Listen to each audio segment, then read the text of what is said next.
Salut, c'est Joseph, le témoin oculaire, et aujourd'hui on va essayer quelque chose d'un peu différent, c'est-à-dire que je vais écrire un scénario en live avec vous. Voilà. Alors ça sera monté pour pas que ça soit trop long, mais l'idée c'est de faire une jolie petite histoire. Voyons ce que ça donne. Alors, je vais commencer par intérieur, jour dans la chambre. Souvent, il y a ce cliché de commencer les courts-métrages ou commencer les films, surtout par les amateurs, de commencer l'histoire avec un réveil. Un réveil qui sonne, la personne se réveille, se lève, se sort du lit. Vous entendez les pompiers? Donc on va éviter ça. On va dire que, bon, d'accord, c'est le jour dans la chambre, mais ce n'est pas le matin. Petite note, j'ai aucune idée de ce qu'est l'histoire. J'ai pas réfléchi avant de venir. Quand le personnage apparaît pour la première fois dans le scénario, on met le nom en majuscule.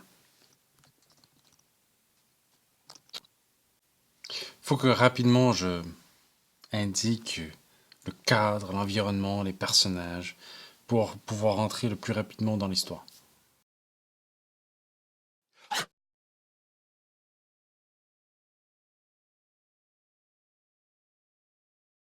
Je ressens le besoin d'introduire un autre personnage pour que Edward puisse avoir une personne avec qui interagir et pour qu'on puisse découvrir un peu plus sur qui est Edward.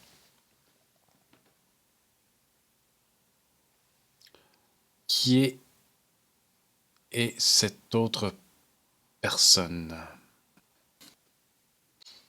On a déjà établi qu'Edouard avait une personnalité plutôt calme, en tout cas dans cette situation-là. C'est intéressant d'avoir, quand on a un autre personnage, d'avoir une personne qui est différente, naturellement. Je sais plus qui a dit ça, je sais pas, un grand réalisateur, un grand scénariste, il a dit si deux personnages pensent ou disent la même chose, il y en a un des deux qui est inutile. Donc on va créer un personnage qui est différent.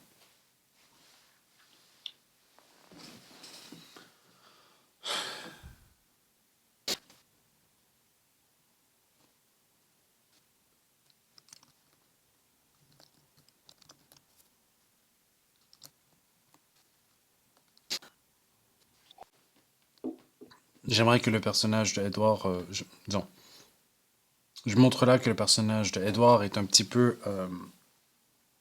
cool, tranquille, même en situation de catastrophe.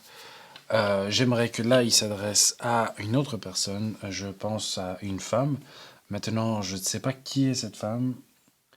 Je ne veux pas vraiment que ce soit une personne qui est opposée à Edward, dans le sens, si Edward est cool, la femme est paniquée.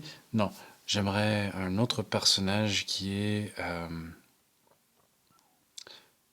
plus soigné, peut-être.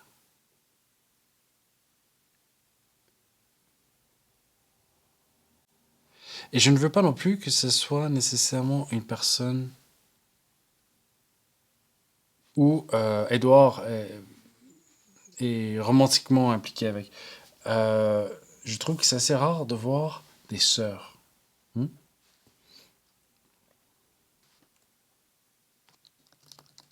Le mot prête, donc, souligne le fait qu'il parle à une fille.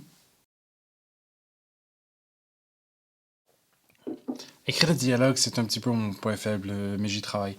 Euh, Ce qu'il faut savoir, c'est que les dialogues, c'est pas une conversation. C'est pas comment tu vas, oui, ça va bien, qu'est-ce que tu as fait de ta journée, j'ai mangé des pommes. Euh, c'est pas une conversation au sens classique du terme. Oui, c'est ça, du terme. Euh, il faut aller directement à l'essentiel. Puis les personnages ne disent pas nécessairement ce qu'ils pensent. Moi non plus.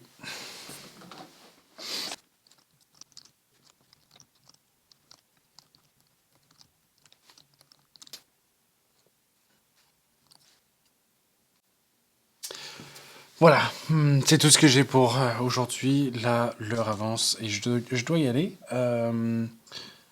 Est-ce que je suis satisfait pour un premier jet? Bah, je sais pas. Je ne sais pas où ça s'en va, mais je trouve que c'est un bon début pour introduire les deux personnages. Est-ce qu'ils sont gentils? Est-ce qu'ils sont méchants? Est-ce que ce sont des personnages principaux ou principaux? Principal? Oui, principaux. Est-ce que ce sont des personnages principaux? On ne sait pas. On ne sait pas grand-chose en fait. Mais ouais, c'est pas mal. C'est pas mal. Je suis intéressé à savoir plus. Peut-être que vous pouvez imaginer la suite. Je vous en prie. Écrivez cela dans les commentaires. Et ouais, abonnez-vous si vous voulez connaître la suite. Je sais pas si je vais nécessairement travailler sur ça, mais on verra. À vous de me le dire. Et si vous aimez, cliquez sur le pouce. Sonnez la cloche. Abonnez-vous. Salut! Ah, attends, il faut que j'ajoute encore un truc. Voilà, c'est fait.